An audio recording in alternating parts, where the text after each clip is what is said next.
In today's video, I'm going to be reviewing the Caydo Automatic I-cord machine. This machine was kindly sent to me in exchange for my honest opinion and my honest review. All opinions are my own. So let's get started on learning about this machine, what's included, and how to make an I-cord using this device. Hi, my name is Amanda and I'm from Amanda Crochets, and welcome to my channel. Let's begin and learn more about this machine. So after opening up the box, this is everything that you will see. You get the machine itself along with the attachment. You get a nice thick instruction manual so you understand everything that you need to know and how to use this machine. You also get a little grease usage guide. You get the power cord, of course. You get 2 mini skeins of yarn. You get the little pins back here. And then you get some wire. So this wire is interesting because you can use this to kind of shape letters or something like that if you wanted to create a name and say you wanted to hang it up on the wall. So I feel like with this machine, you get pretty much everything you can ask for with this right off the bat. The instructions look pretty thorough, so I feel like you would really be able to understand this as a beginner. I like that it does include the 2 skeins of yarn already, so you could practice using this with a project. And I like that they give you different options in terms of using the wire or not using the wire if you do not want to do that. So let's go more in depth with this and learn how to make our first project. Okay, so there is a little bit of assembly required when you first get this machine, and you're going to have this yarn guide. You're going to attach that right here, and you're going to use the provided screws and the screwdriver in order to do so. This is the I-cord guide wheel. This, of course, is the power switch, so you can move it to the different settings as you so choose.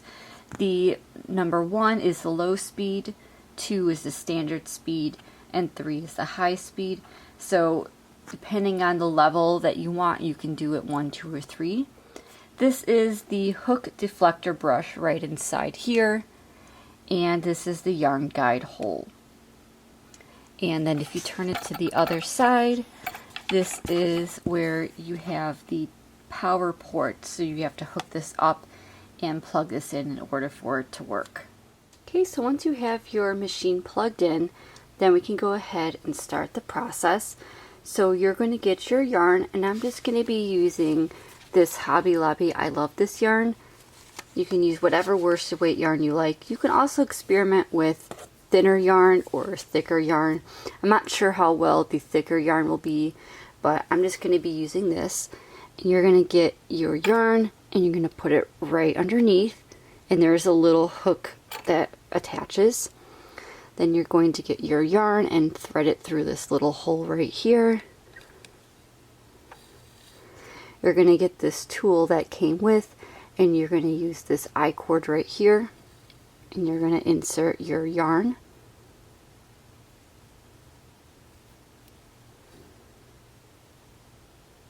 Just like that. Now you're going to go into the center of your machine and you're going to come out through the back. So you're going to get your yarn and put it through the back, and you're going to grab the yarn and you're going to take it off that hook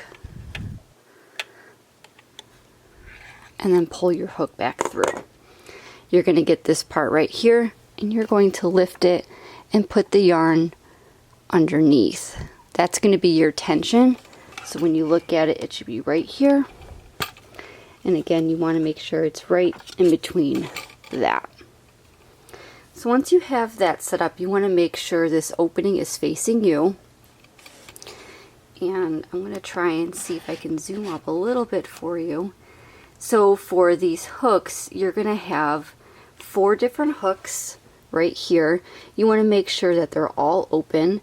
And for this, we're going to start off manually by turning this little dial right here. And you're going to make sure it goes on the first hook right here.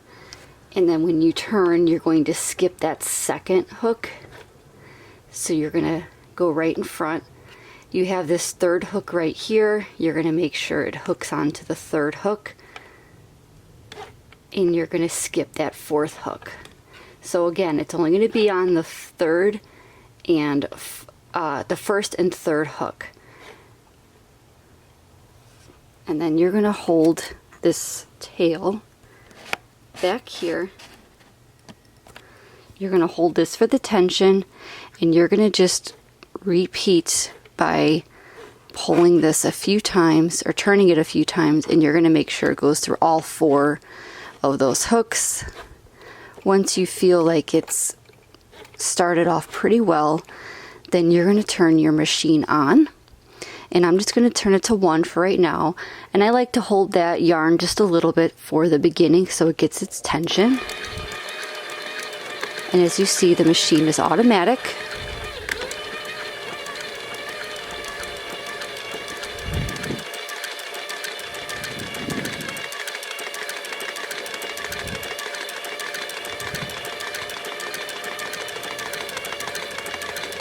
And after a little while, you'll see it come out through the back, and you can actually let go at this point.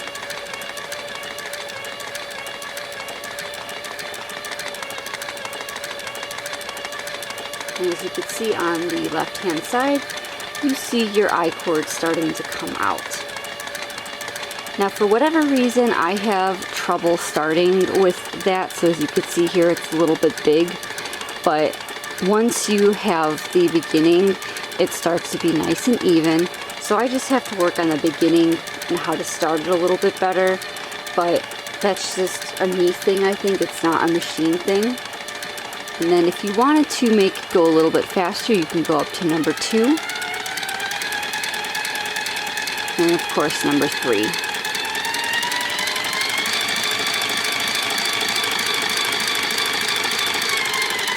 So I'm just going to stay on 1 for the video, and you can go as long as you like for this depending on what your project is. I'm probably going to make a few of these just to have some garland and maybe come up with something for that. I'm not exactly sure yet. I think for the garland I'll do something spring-like, so I'll make some flowers and just have a nice little garland going. Okay, so say you are done with your machine, so you can turn it to off. And if you wanted to use up your yarn, you can do that. It will go all the way through. So I'm just going to go ahead and cut my yarn. And then I'm just going to turn it back to 1 so it finishes up. And again, it'll just continue going through the back of the machine.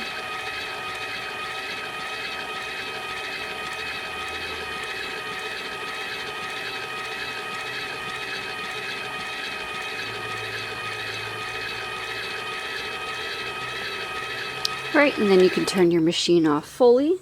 Then you're going to get your tapestry needle that came with, and you're just going to weave in. So I'm just going to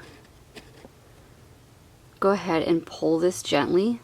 So you're going to have 4 loops. You're going to pull 1, 2, 3, and 4. And I'm doing this just so I have a little bit more of a tail. So you go ahead and insert your needle into that yarn, and I'm just going to go through the 1 loop, and then I'm going to go on the one on the opposite side, and you're going to pull. Then you're going to go through the other 2 loops on the opposite side as well, and then you're going to pull up and tighten. And there you go. That's the end of your I-cord.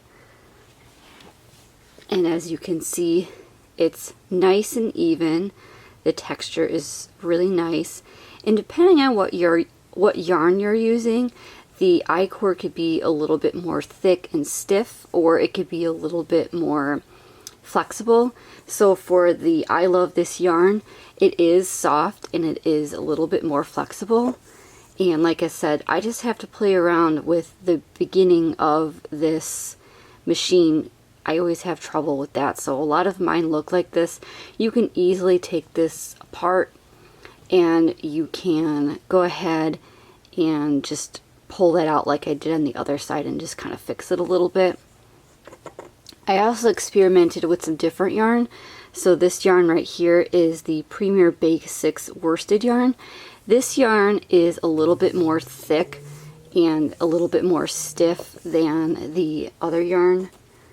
Well, maybe it's about the same thickness, but as far as like the softness and the flexibility, I found that the Premier Basics one was slightly more stiff than the I Love This yarn. And then for this final one, this is the yarn that came with the kit. I believe this is a DK weight yarn, but I'm not sure. And you can see this is super soft and flexible, and it's a little bit smaller than the white yarn. But I really like this machine. It did take me a little bit of time to figure out how to weave in the part right here with the 4 hooks, but once I understood how to do that, I was off and running with the machine. There's so many different things you can make with this. I've seen a lot of people make wire items, so they have a design that they make with, like, say, letters, and they can make someone's name. You can make garland. You can make so many different things with this. I've even seen people make baskets. So I'm definitely very interested in seeing what I can do. As I'm still a beginner, I'm learning a lot of different things with this machine. So once I get a little bit more practice under my belt, I will definitely go ahead and start making some of those projects. And for right now, I'm just going to stay with the garland, like I said. So I'm going to go ahead and make some flowers or something and then hang this up, and we will go from there. But thank you so much for joining me today and learning how to make items with the Caydo Automatic knitting machine. If you would like to purchase this, I do have a discount code in the description box below, and you can use that to get 15% off your first order. I highly recommend this machine if you're looking for something to kind of take the tension off of your hands a little bit. I know as crocheters or knitters, you use your hands a lot, so to give your hands a little bit of a break, you can make something amazing with this machine. So again, go in the description box below this video and you can get a discount code for this product or any of their other products on their website. Thank you so much for joining me. Please like, comment, and subscribe to see all future videos by me. And as always, happy crocheting. Bye.